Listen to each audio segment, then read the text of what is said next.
Laida Kultūros viražai.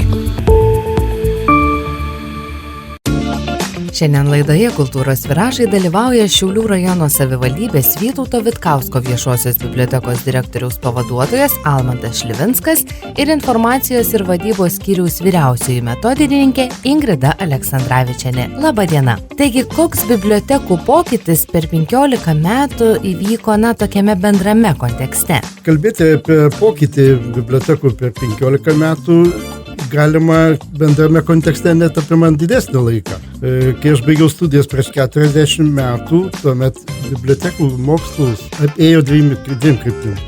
Informacijos mokslai ir bibliotekininkystės mokslai. Ir jeigu informologų paklausa šiuo metu yra labai sumažėjusi, nes nebeliko stambių pramonės įmonių, kurioms reikėjo mokslinės techninės informacijos, tai viešųjų bibliotekų kryptis ėjo tą pačią kryptimį, beveik nepakito.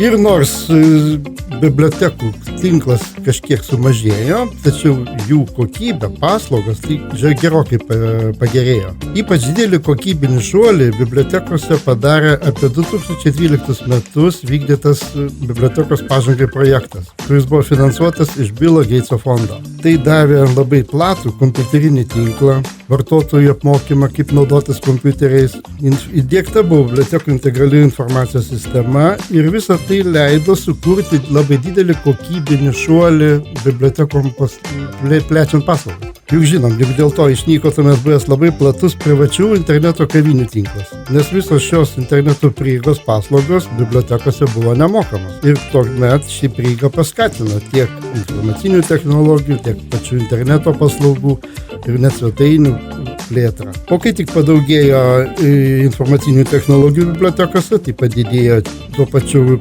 bibliotekinio personalo išprusimas, prasidėjo inovatyvių paslaugų, edukacinių priemonių paklausa, panaudojimas ir šiandien mūsų biblioteka turi gana gausų inovatyvių žaidimų, robotikos, konstruktorių ir įvairiausių kitokių edukacinių priemonių asortimentą. Ir net sakyčiau didelę paklausą. Pavyzdžiui, prie virtualios realybės akinių, tai eilutė stovi. Kokia Šiaulių rajono savivaldybės Vytauto Vitkausko viešosios bibliotekos struktūra? Mūsų bibliotekos struktūrą sudaro centrinė biblioteka, kuri šiuo metu bazuojasi Kuršėnuose, Vytauto gatvė 1, nors anksčiau 50 metų mes buvom dislokuoti Šiauliuose. Ir tuo pačiu mums priklauso dar 24 padaliniai rajone. Tai ta prasme visi rajono miesteliai ir didesni kaimai turi bibliotekas. Centrinėje bibliotekoje yra 3 skyriai. Yra aptarnavimo skyrius, dokumentų ir materialinių išteklių skyrius ir informacijos ir vadybos skyrius. Kokie yra pagrindiniai bibliotekos šių metų tikslai? Biblioteka kasmet kelia savo daug tikslų, kadangi mes apimam labai didelę informacijos kryptį. Mūsų priedermė yra ne vien tik tai išduoti dokumentus panaudai, tai yra skolinimuisi į namus, tačiau suteikti bet kokią prieigą prie bet kokios informacijos. Ar tai būtų dokumentinė, ar virtuali, internetinė informacija, ar tai būtų kažkokia audiovizualinė. Ir visi šitie tikslai mums diktuoja būtinybę pasistengti turėti tokį dokumentų fondą, kuris atitiktų galimą paklausą.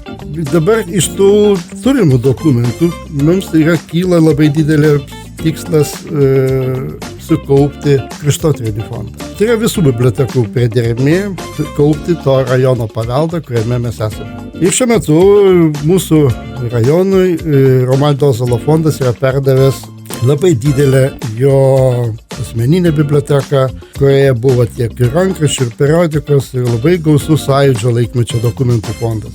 Ir šį fondą mes dabar imamės sisteminti ir apskaityti. Tai tūkstančiai dokumentų ir jam tikrai prireiks ne 1 metų. Tuo pačiu mes kaupiame ir kitą kraštotyros fondą, tai visų rajono įvairių žmonių sukauptą paveldą. Tai tiek publikuotą paveldą, bet jį apskaityti yra lengviau, bet mes tengiamės apimti ir daug nepublikuotų. Tai ir fotografijos, ir tapybos, meno darbai, ir įvairūs kiti, ir net ir rankraščiai. Vienas tokių dabar žymesnių darbų tai būtų Elvyros Kairiaukštytės, Kuršėnų vaikų namuose užaugusios žymios mūsų šalies grafikės palikimas, kurios nemažą dalį mums dovanojo jos buvusi draugė Regina Norvaišienė. Ir tuo tikslu mes numatome surengti jos darbų parodą Šiaulių dailės galerijoje bei sukurti virtualios realybės galeriją. Filmą apie jos kūrybą, kurį kartu su virtualios realybės akiniais galėsime demonstruoti tiek savo patalpas, tiek ir paskolinti kitoms šalies bibliotekoms.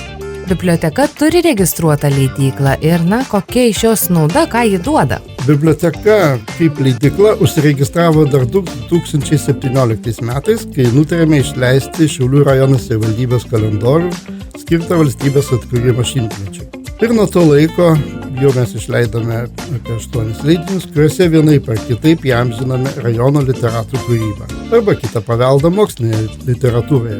Vienas žymesnių mūsų tokių darbų buvo 2019 metais išleistas buvusio Žarėnų bibliotekininko Antano Budzinsko rinktinė, kurioje buvo jo poezija, atsiminimai apie jį ir 2 romanai, kurie, anot literatūrologės profesorės Džiulietos Maskuliūnienės, pranoksta Šiaurės Lietuvos regiono ribas. Dar po metų išleidome kuršėniečių Algirdo Dankiuso publicistikos rinktinę Pelėdos valanda. Praėjusiais metais išleidome Šakynos krašto literato Richardo Pikelio kūrybą Čia mano žemė, o vienas solidžiausių mokslinių leidinių tai buvo 2019 metais išleistas Jono Nekrašiaus žinynas apie šiaulietišką spaudą.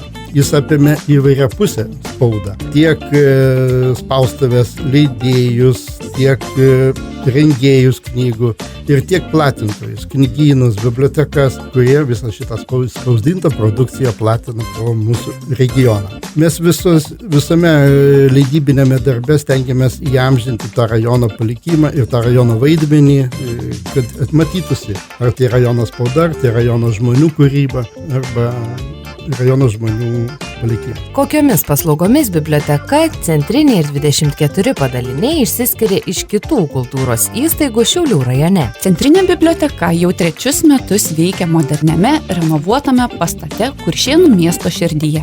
Džiaugiamės, kad naujose patalpose lankytojams galime suteikti labai platų paslaugų spektrą. Čia renkasi įvairaus amžiaus lankytojai. Pavyzdžiui, mažyliai su tėveliais smagiai laiką leidžia žaislotekoje. Mokiniai vaikų abonemente skolinasi knygas. Edukacijoje erdvėje dalyvauja interaktyviose veiklose. Jaunimas laiką leidžia kūrybos ir inovacijų erdvėje. Naudojasi audiovizualinės studijos priemonėmis, tokiamis kaip gitara, video ir garso montavimo programos. Suaugusieji lankosi žiniasklaidos skaitykloje, kurioje gausu periodinių leidinių, taip pat turime ir viešą interneto prieigą. Yra ir vieta pailsėti ar net pažaisti šachmatais. Viršutiniuose aukštuose turime ir kitų erdvių.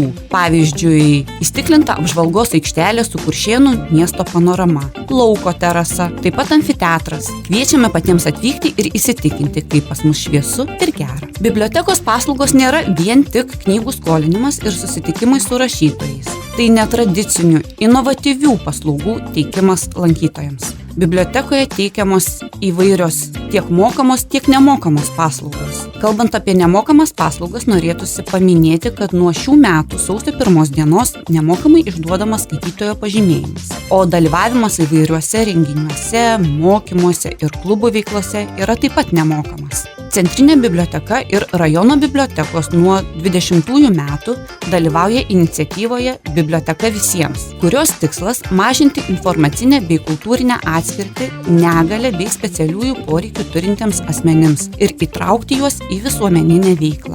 Bibliotekos darbuotojai organizuoja sensorinius skaitymus tiek vaikams, tiek ir suaugusiems. Senyvo amžiaus žmonėms sensorinius skaitymus važiuojame skaityti į socialinės globos namus. Toks išskirtinis bibliotekos akcentas tai Kuršėnuose, Daugėlių mikrorajone, prie parduotuvės Grūstė yra įrengtas knygomatas. Skaitytojui labai patogu internetu arba telefonu užsisakyti knygą, kurią bibliotekos darbuotojai per 7 dienas pristatys į knygomatą. O skaitytojui, neradusiam reikiamos knygos pas mus, ją mes surasime ir paskolinsime iš bet kurios kitos Lietuvos viešosios bibliotekos. Tai vadinama tarpbibliotekinio abonemento paslauga. Kokiais formatais biblioteka skatina didesnę lankytojų įtrauktį? Mūsų biblioteka bendradarbiauja su Lietuvos audiosensorinė biblioteka, kuri padeda asmenims, negalintiems skaityti įprasto spausdinto teksto dėl aklumo ar silpnaregystės, fizinių ar raidos sutrikimų bei mokymosi sunkumų. 7 rajono bibliotekose teikiamos tokių elektroninių dokumentų atsiuntimo paslaugos.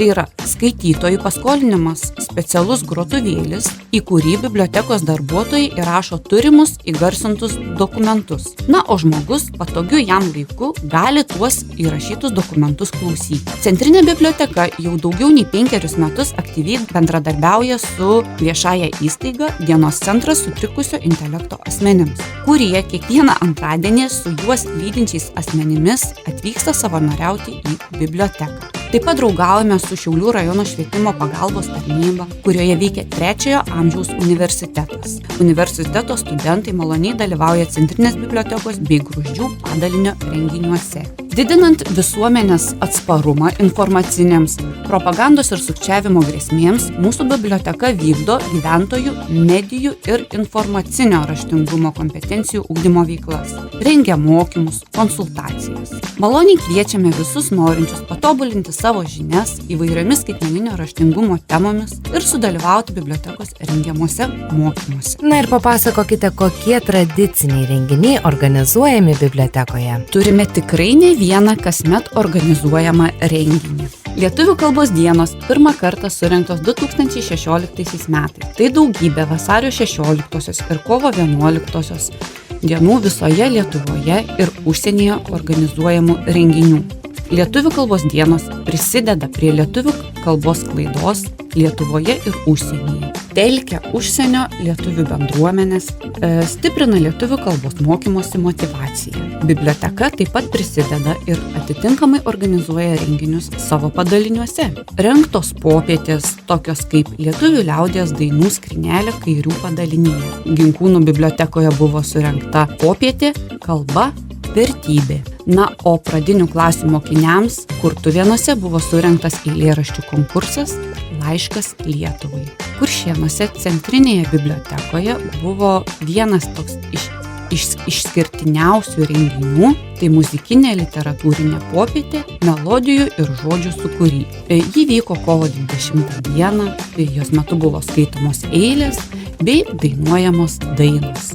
Organizuotos parodos, pavyzdžiui, fotografijų paroda Šiaulių rajonas fotografo Algirdo Kontrimo akimis Kurtuvėnuose, o taip pat Šiaulių rajono liaudies dainų patyriminės muzikos perteikimo instaliacijos etnofolk bangos perklausos Kairių bibliotekoje. Kiekvienais metais, minint Tarptautinę vaikų knygos dieną, bibliotekoje vyksta vaikų literatūros renginiai, parodos, susitikimai su vaikų knygos kūrėjais. Bibliotekoje organizuojama vaikų knygos šventė. Tai tradicinis ilgametis renginys, kuris puoselėja meilę skaitimui ir pabrėžia knygų svarbą vaikų ugdymui ir raidai. Minėtą renginį jau 20 metus globoja ir remia Lietuvos Respublikos Seimo narė Rima Baškienė, kasmet apdovanojanti aktyviausius knygų bičiulius, moksleivius, klases, šeimas, na ir jaunimą, puoselėjančių skaitimo tradicijas.